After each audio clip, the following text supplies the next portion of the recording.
यहाँ पर समझने वाली बात यह भी है कि एक तरफ ये टॉक्स चल रहे हैं तो रूस और यूक्रेन के बीच की ये लड़ाई उस खतरनाक मोड़ पर नजर आ रही है जहां से भयंकर तबाही ही होगी। और हम लगातार शहरों को खंडहर में तब्दील होते हुए यूक्रेन में देख रहे हैं। वो तस्वीरें हमने आपने सबने देखी हैं।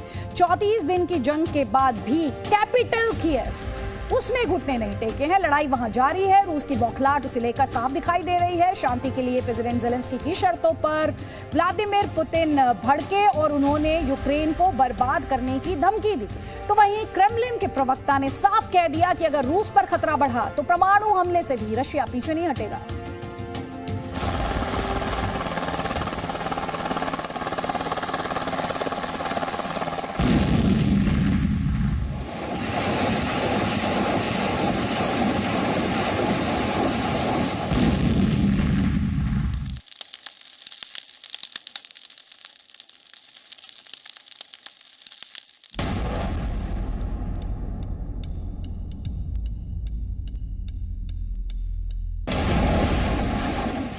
माइकोलोव में रॉकेट अटैक।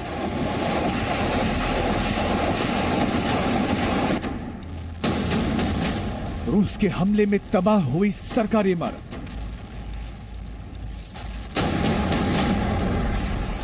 क्लीवन में रूस का कहर।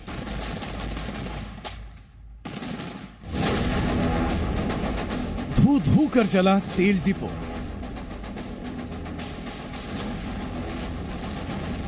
यूक्रेन के सैन्य ठिकानों पर बमबारी। रूस के अटैक हेलीकॉप्टर के ताबड़तोड़ हमले।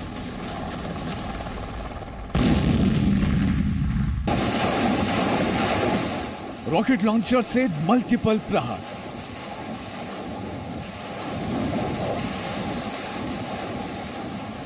$200 हवाई हमलों से खाक खार्किव। मारियोपोल में आमने सामने लड़ाई। जलते घर, टूटे मकान, सड़कों पर दहाड़ते टैंक। खंडहर हो चुके शहर, हर तरफ तबाही। ये एक शहर नहीं, एक देश की तस्वीर है जहां बर्बादी के अलावा कुछ और नजर नहीं आता। ये उस देश की तस्वीर है जो खाक हुआ जा रहा है। और ये लड़ाई है पुतिन की जिद और ज़ेलेंस्की के जज्बे की। रूस के हमले हर गुजरते दिन के साथ भीषण होते जा रहे हैं, लेकिन यूक्रेन हार मानने को तैयार नहीं। मारियोपोल से ये तस्वीरें बता रही हैं कि यूक्रेन न हारा है, न उसका हौसला टूटा है। वो आखिरी दम तक लड़ने को तैयार है। मारियोपोल में रूस के T-72B टैंक तबाही मचाने के इरादे से घुस आए तो यूक्रेन के अज़ोव मिलिटेंट उनके सामने चुनौती बनकर खड़े हो गए। टैंक गोली बरसाते रहे तो कंधे पर RPG उठाए अज़ोव मिलिटेंट डट कर खड़े हो गए। और फिर शुरू हुआ भीषण संग्राम। यूक्रेन पर कब्जे के लिए रूस की सेना शहर शहर बम बरसा रही है, मिसाइलें दाग रही है। क्लीवन में रूस ने यूक्रेन के एक बड़े तेल भंडार को खाक कर दिया।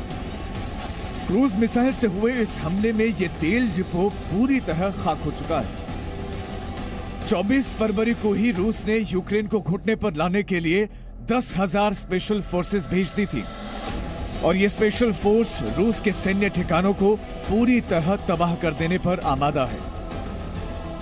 Вооруженные силы Российской Федерации продолжают проведение специальной военной операции. Вечером 28 марта высокоточными крылатыми ракетами воздушного базирования уничтожена крупная база горючего в районе населенного пункта Клевань Ровенской области. रूस के निशाने पर सिर्फ मारियोपोल ही नहीं, कीव और खार्किव भी है। रूस के हमले में खार्किव खंडहर बनता जा रहा है। दावा है कि एक दिन में रूस ने खार्किव शहर पर 200 से ज्यादा हमले किए। खार्किव में रूस की सेना के निशाने पर स्कूल भी हैं। तबाही के बाद इन सिर्फ मलबा ही रह गया है। कुछ लोगों ने इस स्कूल में शरण ले रखी थी, लेकिन उन्हें क्या पता था कि यहां भी मिसाइल उनका पीछा नहीं छोड़ेगी। ऐसे ही एक स्कूल में मलबा साफ करने के लिए शिक्षक, छात्र और उनके माता पिता पहुंचे। रूस का इरादा साफ है और रूस ने ये बता दिया है कि अपनी जीत को मुकम्मल करने के लिए वो किसी भी हद तक जा सकता है। रूस का तबाही वाला प्लान तैयार है और रूस ने बता दिया है कि वो कब और किन हालात में परमाणु हमला कर सकता है। रूस के कई नेता पहले भी जंग के परमाणु युद्ध में तब्दील होने की चेतावनी देते रहे हैं। नॉर्थ अटलांटिक सागर में रूस के परमाणु पनडुब्बियां पहले से ही तैयार हैं और अब क्रेमलिन के प्रवक्ता दमित्री पेस्कोव ने सीधी धमकी दी है। रूसी प्रवक्ता ने कहा कि अगर रूस के अस्तित्व पर खतरा बढ़ा तो रूस परमाणु हथियारों का इस्तेमाल करेगा। जाहिर है पुतिन के तेवर तल्ख हैं। ज़ेलेंस्की की ओर से शांति के लिए शर्तों से भरी चिट्ठी पुतिन के पास पहुंची तो पुतिन का पारा हाई हो गया। पुतिन ने ज़ेलेंस्की को पैगाम भेज दिया कि वो यूक्रेन को बर्बाद कर देंगे। मतलब साफ है कि पुतिन न रुकेंगे न झुकेंगे। उस पर परमाणु बमों के इस्तेमाल का अल्टीमेटम दुनिया भर की चिंता बढ़ाने वाला है। मतलब साफ है कि अगर परमाणु युद्ध हुआ तो विनाश तय है। लेकिन रूस और यूक्रेन के बीच अमन का रास्ता ढूंढे नहीं मिल रहा। बातचीत के बीच दोनों ओर से तल्खी साफ है। दोनों ओर से एक दूसरे के खिलाफ दिलों में आग है।